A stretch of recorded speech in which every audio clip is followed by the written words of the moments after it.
Hello, I'm Congressman Jim Costa, and I want to share some thoughts with you about the passing of Congressman John Lewis, an icon in the House of Representatives. We march today for jobs and freedom, but we have nothing to be proud of. But hundreds and thousands of our brothers are not here, for they're receiving starvation wages or no wages at all. I would come home and ask my mother, ask my father, why segregation? Why racial discrimination? They would say, that's the way it is. Don't get in the way, don't get in trouble. But Dr. King inspired me to get in the way, to get in trouble. I served with John Lewis for 16 years in the United States House of Representatives. And I must say that clearly he was the conscience of the Congress. There's no doubt about it. When John Lewis spoke, members listened, and a lot of other people listened as well. He had the passion and the desire to want to make a difference, and he did his entire life. He was a drum major for justice.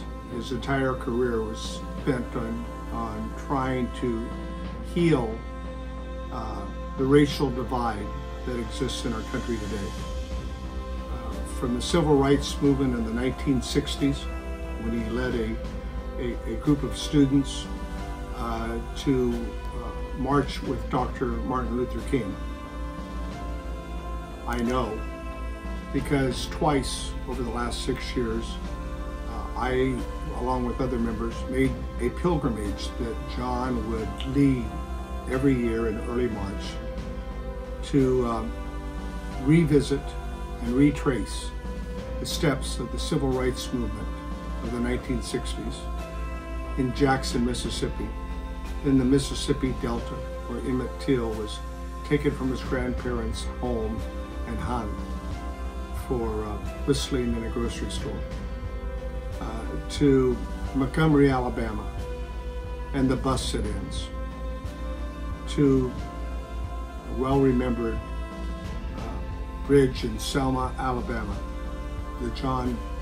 the Edmund B. Pettit Bridge, who actually was a leader in the Ku Klux Klan. But in 1964, John led a march across that bridge with a group of other nonviolent protesters. For what purpose? Seeking their civil rights, the right to vote, the right to assemble, the right to be like every other American. And that day, the Alabama Guard attacked him and beat him brutally, along with many of the other marchers, otherwise known to as Bloody Sunday. To have the privilege to walk across the Edmund Pettit Bridge with my friend John Lewis is something I will never forget. It is a rare honor in this life to follow one of your heroes. And John Lewis is one of my heroes.